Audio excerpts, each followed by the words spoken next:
You are listening to the E2C Network, where the Auburn family speaks. War Eagle Auburn fans, and welcome to Tiger Tracks, your source for Auburn's cross-country and track and field news and discussion. I'm your host, Jessica Loomis, and I'm here with my husband and amazing co-host. Just trying to think of a good word for you, but you can be amazing. And we're going to discuss a lot of things. A lot of things, because we've been off for a little bit of time. We have. So we've got to talk about the NCAA South Regional. Yep. We got to talk about the NCAA Championships. Yep. And we're going to do a little bit of indoor track. Just a little taste of it, because it's technically not, well, I guess technically the season has begun. Bouche. What on earth did you just say? Well, if you watch Friends, you would know. What?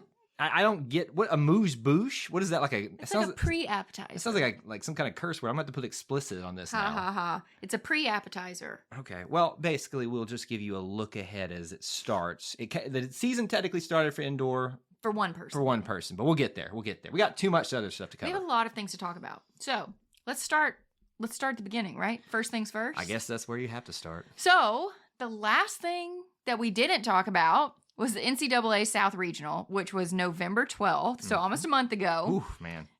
It was held in Huntsville, Alabama. Ooh, Alabama?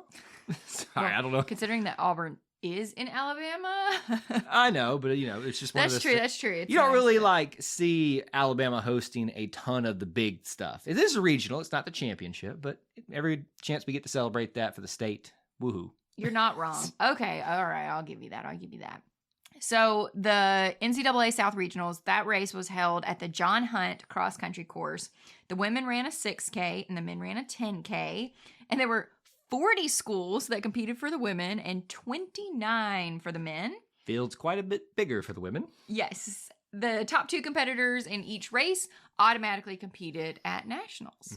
Mm-hmm. So, do you want to start us off with some women's results? Let's do that, because I got to talk about my girl, Joyce, because she is the bomb.com. Just walks in halfway through the season and says, I'll win a few races and then I'll compete, for nationals and all that kind of stuff. So Joyce Kimeli obviously was our top finisher for the ladies, as she usually is, because she's just the bomb.com. Nothing against the rest of our ladies, because I love them, but Joyce is just the best. Joyce is a 3-time NCAA cross-country championship qualifier. So 3 years in a row now, I think is what it was. Yes. I don't know if those were split up or anything like that, but I believe that's 3 in a row. In this one, while I am sad to report that she did not finish in the top 3, she was just right there, placed 4th with a time of 19 minutes, 49.44 seconds, the fastest 6K of the entire season for her, or of everybody. I guess it would be everybody, since she's the best athlete that we have. It was her fastest. If it was for everybody, she would have placed first. There we go. Well, I meant for all of our ladies. As what I was thinking. But of yes, because she's the best, both. The fastest one that we have right now. Okay, right. Now it was a dumb question, but here we are. I that's what I do here as the color commentator. She also earned here's a fun acronym for everybody: the USTFCCCA All-Region Honor. Obviously, what does that stand for? The U.S. Track and Field Cross Country Collegiate Association. Wow. Really proud of you. We've done this before. Right. But it's still a mouthful no matter how many times you do it. But right. USTFCCCA. Wow. That's just, at some point, I think we need to cut off how many letters you can have in an acronym. Well, that's true. There should be a limit. Beyond 4 is excessive. I could go for 5. Okay. Maybe. But 4, it should be the standard. 3 to 4, something like that. Anyway, enough about acronyms. Let's talk about the rest of the field for the Auburn Tiger women. Presley Weems finished with 21 minutes, 35.15 seconds, placing 65th overall. Right behind her, though, Samantha Rogers in 66th place with a time of 21 minutes, 40.52 seconds. And just as a reminder, I don't know that, Kyle, that you said this, there were 225 competitors. So even though we are just giving the praises very much deserved by Joyce Kimeli, Presley and Samantha and a lot of our other athletes here did very well in a very, very crowded field. Absolutely. 40 teams with, we sent, 7, it looks like, athletes to compete for the ladies. I know not every team sends the same amount, but just do that type of math and how many athletes were running for the women. Right. The rest of the field for us, Hallie Porterfield finished with a time of 22 minutes, 3.9 seconds, and that's her PR. So, Jessica, we need to give you a PR bell or something like that. We should. Can't you, like, when you're editing, go bing? It's too much work for me. We should just put it in here right now. Wow. No, you just need to find a bell somewhere in the house and just ring it every time it happens, just not too loudly. You want those Sunday school bells. It made me sound really lazy, too, that I don't want to do that in the editing afterwards. It did. Oh, well. But as long as you acknowledge that. At least I acknowledged it, right? Her PR by over 70 seconds, and she placed 89th overall. Sarah Pacer finished with 22 minutes, 12.26 seconds, placed 95th. Hannah Thuss got a PR as well. Ring the bell right there if you had it. With a time of 22 minutes, 22.57 seconds, 105th overall. And then Louisa McPherson finishing 22 minutes, 54.42 seconds, placing 140th overall. Now, this gave the women a finish of 10th overall with a 309-point total, 225 total competitors. So if you look at this, all but one of the Auburn Tigers finished in the top half of the field. That's incredible. It's a great team effort. I agree. Tell me about the PRs one more time. The PRs one more. Oh, no, I'm not going to set you up. Fine, she wants to ring the bell. PR for Hannah Thuss. That went really well, Jessica. It really... She's struggling here on the back end. Really? I wish you guys could see. Oh, and there it is. 12 minutes later. And here's the sad PR thing. for Hallie Porterfield. Here's the sad thing. That first ding was from my phone and updated, not yours. That's how funny that was. Well, the things that are happening here. I wish this was a video podcast at this point. I'm glad it's not. We'll work on that and have it ready for indoor and outdoor track and field. Yeah. All right, let's talk about the men, though. The men. I will talk about them. So the men finished 14th overall with 329 points, and they had 175 total competitors, so 50 less than the women. Ryan Kinane, he was our first Auburn finisher, and this was actually his first career 10K. He finished in 23rd place in a time of 30 minutes, 33.15 seconds, and he earned a spot on the all-region team. Your first ever 10K, and you just are the leading runner for your team. That's great. I shouldn't have mentioned it, folks. Now she's going to overuse it. It's just, that's the way it's going to go now on this show. So next up for Auburn, our second Auburn runner to finish was Carson Beddix. He finished in 31 minutes, 42.73 seconds, and placed 67th. Can we park it here for just a second for Yes. Carson? He's done a great job this season. Yeah. He's really improved. We've watched him be probably in the lower half of just how you Well, the finish middle, probably middle pack. mid, lower, like that kind of thing. But we've seen, and I'm trying to build a story here, that he has risen up to now the second finisher overall. And that's not taking... At the biggest meet that he would compete at this season. Competing at the perfect time, at your highest level, which everybody's trying to do. But we watched him rise up the ranks and how he finishes amongst the Auburn men runners. Which I love that so much, because I love how as the season progresses and the competition gets like more intense, gets stiffer, that everybody matches that competition and Right. they perform their best. Well, and they're pushing each other as well, Right. as you talked about. This sport is a lot about your running buddy, Yep. finding someone that you kind of run the same time as and pushing each other to kind of go further, faster, higher, whatever the saying is these days. Yes, good job. I'm proud that you kind of knew that. Kind of. That was knew close. Somewhat. Hey Auburn fans, I want to take a quick timeout from this episode to bring your attention to something very special. Here at the E2C Network, we pride ourselves on bringing you the best content for Auburn fans out there. And best of all, it's free to you. But just because it's free doesn't mean there aren't costs, especially when you have a library of hundreds of podcasts, videos, blogs, and more. Many of you have reached out and asked how you can support this network in the past. Well, now I have your answer. It's called the E2C Network Booster Club over at patreon.com/E2C Network. There you'll find a membership monthly reward system where you can sign up for as little as $1 and get different perks at different tiers.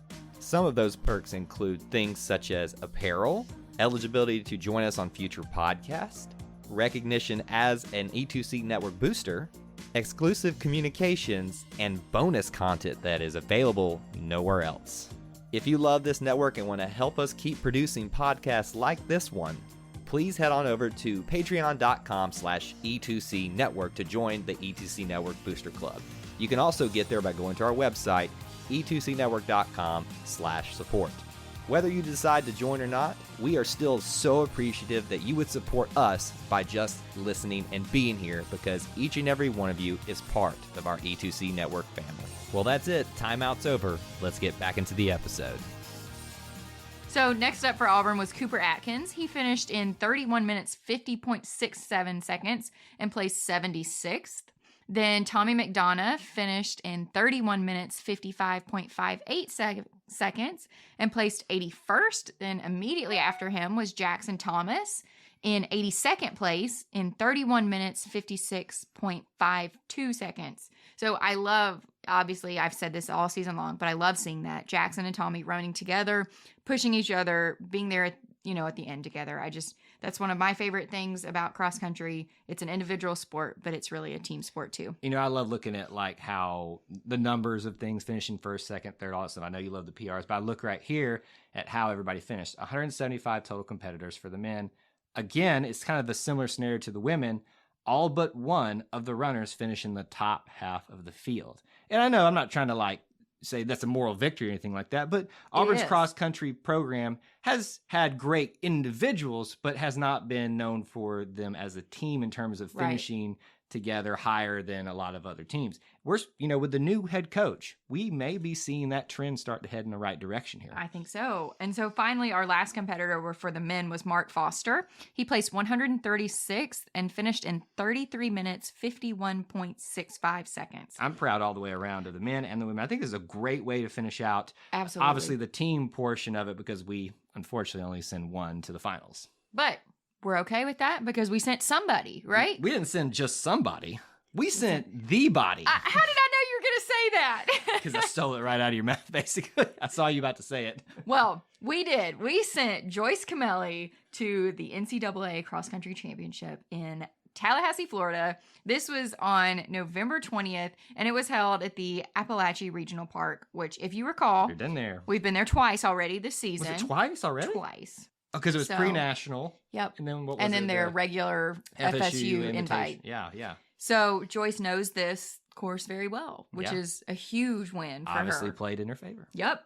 So this is Joyce's third time to compete in the NCAA Cross Country Championships, which ties Angela Holman's record for most trips by any Auburn runner in program history, any, men or women. I should know this, and we should know this, but do we have one more year with Joyce? No, we don't? Is this it for her? Yeah. Oh, so she can't beat the record. That's okay. I'm just, you know me, I like having that type of, first, second, third Maybe mentality. I'm wrong. I'm always wrong about everything. Here's one thing I do know is that the whole COVID year, a lot of the athletes got one more year. Now, did she use that year this time around? I don't believe know. She's used it, but I also don't know if she wants to use it based on graduating and, She is in the nursing program. And, Olympics and everything. That's the Olympic true. hopeful. Well, but that's what, 2 years away now for the time they need to do. Listen, I'm so confused. We're just advocating, Joyce, if you can come back, please do. Well, just continue running because we love following you. Oh, yeah, because we'd follow her even if she was running for whatever national team that she does. I think, what did we see her competing with? Was it Kenya? Kenya? I thought That's it where was she's Kenya. from. She's a I Kenya thought native. so, but I didn't want to just assume. Yes. So at the NCAAs, Joyce finished 16th out of 255 runners. The 255 best cross-country runners this year in the whole country. And there's a lot of great athletes at a lot of great running schools, and she's finishing in the top 20. I mean, that's just almost incredible. the top 15. So she ran it in a time of 19 minutes, 43.4 seconds, which is her best 6K time of this year and her second best of her career. It's, I keep saying all the time, I don't know why we're amazed, because she's just amazing, because she's just really good at being the lead runner for the women, but also for this program. And I think it's a great thing for Coach Aaron Kint. Is that how you say his last name? I believe is. I never remember. Those weird spellings sometimes get me. But having a headliner like this, when you step into your first season, has got to make him feel really good, because it's like, hey, we're still probably growing as a program, but we've got this star athlete that's going to kind of be like our headliner. And she just, again, shows on the biggest stage why she's such a great athlete. Absolutely. So her race, that 16th place finish, that earned her All-American honors. again, not shocked whatsoever. Just the accolades keep coming out for her. Yeah. And she got honored on the field for her performance last season where she was an SEC champion. So she didn't get it this season, but she came very close. Well, 4th place. Well, I guess that was nationals or regionals or something like that. Anyway, I'm digressing at this point, and Jessica's giving me the look. So, with that being said, that's the end of cross-country season. Jessica, are you sad? No, because track is my favorite. I know. Why do you why do you favor track over cross-country? Because it was what I enjoyed personally as an athlete. Even though it's very ADD, you know, it's very like, I can watch jumping and throwing and running all at the same time. Right. It's like a lot of excitement all at the same time. That is not saying I don't love cross-country, because I do. And, you know, obviously it is not as well known as track and field. Everybody at the Olympics knows track and field. You know, you don't get as much publicity, I guess, for cross country.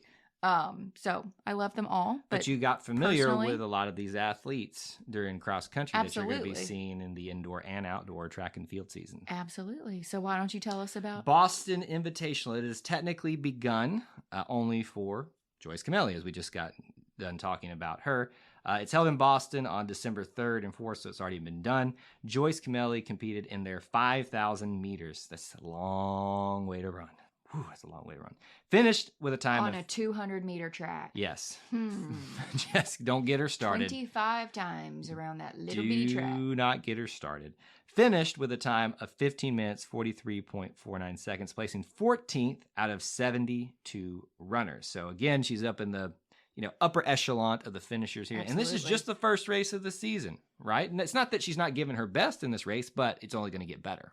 Absolutely. So I'm excited to see, indoor track starting and then moving on to outdoor track, which is the best. I am sad that cross-country season is over. Of course. We're always a little sad when it's over. It's kind of like football season being over. You always look forward to the next year, but you didn't talk about sand traps as much this year. Can I just point that out?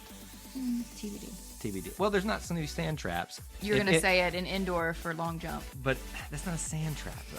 It's not a trap. It's supposed to be there. Oh, okay. I'm just saying. Oh, okay. But I made it through the year without harping on that too much. You did. So it's been a great cross-country season for the athletes. Really looking forward to indoor track, which starts in Nashville, Tennessee at the Vanderbilt Invitational, January 14th and 15th. Another one we've seen before. Let's get this thing started. Yeah. War Eagle. War Eagle. Thank you for tuning in to today's episode on the E2C Network. On your way out, I want to remind you to stop by e2cnetwork.com. It's your one-stop shop for all our content across our podcast, YouTube channel, and much more. To stay up to date with us, make sure you're following social media accounts such as Facebook, Twitter, and Instagram. While our content here may always be Auburn sports heavy, if it's orange and blue, it's what we do. War Eagle.